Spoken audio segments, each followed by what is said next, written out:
गया ये सिर्फ एक शहर नहीं है, यहाँ भगवान विष्णु और राम बसते हैं। यहाँ बसती है ऐसी पौराणिक कथाएं जो कि कई हजार सालों से चली आ रही हैं। यहाँ पिंड करने से पितरों को मोक्ष मिलता है, ऐसा शास्त्रों में कहा गया है। वैसे तो पिंडदान के लिए काशी नगरी, बनारस से लेकर हरिद्वार, गंगा सागर, कुरुक्षेत्र, चित्रकूट, पुष्कर सहित कई स्थानों में भगवान पितरों को श्रद्धापूर्वक किए गए श्राद्ध से मोक्ष प्रदान किया जाता है। लेकिन गया का पिंडदान में महत्व ही अलग है। गया को भगवान विष्णु का नगर माना जाता है और यही गया मोक्षदायिनी कहलाती है। आसीन कृष्ण पक्ष प्रतिपदा के आसीन महीने की अमावस्या तक को पितृपक्ष या महालया पक्ष कहा गया है। मान्यता के अनुसार पिंडदान मोक्ष प्राप्ति का सहज उपाय है।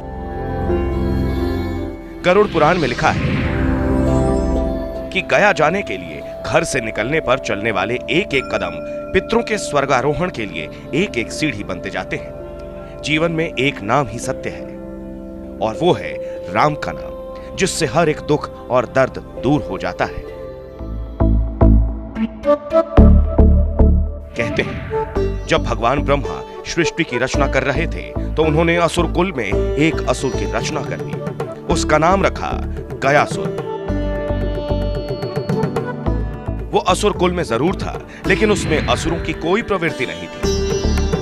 गयासुर हमेशा ही देवताओं की उपासना में लगा रहता था। एक दिन गयासुर ने सोचा कि उसका सम्मान कभी नहीं किया जाएगा। शायद इसका कारण यह है कि वो असुर कुल में पैदा हुआ है। ऐसे में क्यों ना वो इतना पुण्य कमा ले कि उसे स्वर्ग मिल जाए। इसी कामना में वो विष्णु जी की उपासना में लग गया। विष्णु जी ने प्रसन्न होकर गयासुर को वरदान दिया कि जो कोई भी उसे देखेगा, मात्र देखने भर से ही उस व्यक्ति के कष्ट दूर हो जाएंगे। भगवान राम के पिता दशरथ जी का पिंडदान भी इस पावन धरती गया में किया गया था, जो अपने आप में काफी मायने रखती है। यह वरदान पाकर वो लोगों के पाप घूम घूम कर दूर करने लगा। चाहे कोई व्यक्ति कितना भी पापी क्यों ना हो, अगर एक बार उस पर गयासुर की नजर पड़ जाती तो महज देखने भर से ही उस मनुष्य के पाप नष्ट हो जाते थे। एक पौराणिक कहानी के मुताबिक राजा दशरथ की मौत के बाद भरत और शत्रुघ्न ने अंतिम संस्कार की हर विधि को पूरा कर दिया था। लेकिन राजा दशरथ को सबसे ज्यादा प्यार अपने बड़े बेटे राम से था। इसीलिए अंतिम संस्कार के बाद उनकी चिता की बची हुई राख उड़ते उड़ते गया में फल्गु नदी के पास पहुंची। राम और लक्ष्मण के मौजूद न रहने के चलते सीता ने राजा दशरथ की राख को मिलाकर अपने हाथों में उठा लिया। इस दौरान उन्होंने वहां मौजूद एक ब्राह्मण, फल्गु नदी, गाय, तुलसी और अक्षयवट को इस पिंडदान का साक्षी बनाया।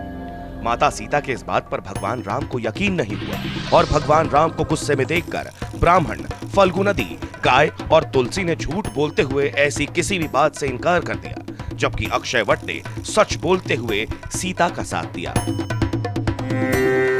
यहीं से अक्षयवट का महत्व आज भी चलता आ रहा है। माता सीता ने अक्षयवट को वरदान देते हुए कहा, तुम हमेशा पूजनीय रहोगे और जो लोग भी पिंडदान करने के लिए गया आएंगे, उनकी पूजा अक्षयवट की पूजा करने के बाद ही सफल होगी।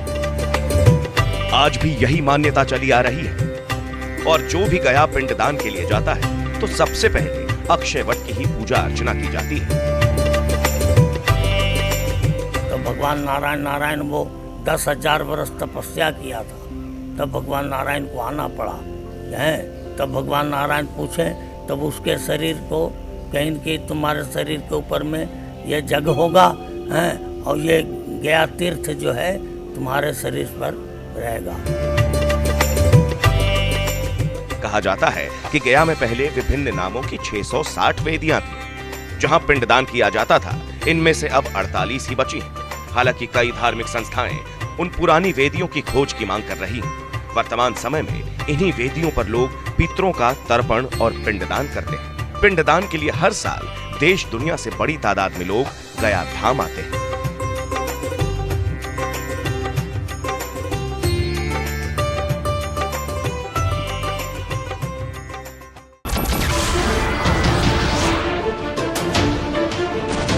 नमस्कार, मैं हूं मानक गुप्ता। अगर आपको हमारा ये वीडियो पसंद आया हो तो इसे लाइक और शेयर जरूर करें और हाँ, हमें सब्सक्राइब और फॉलो करना ना भूलें ताकि आप देश और दुनिया की कोई खबर मिस ना करें। तो जुड़े रहिए हमारे साथ और देखते रहिए News 24।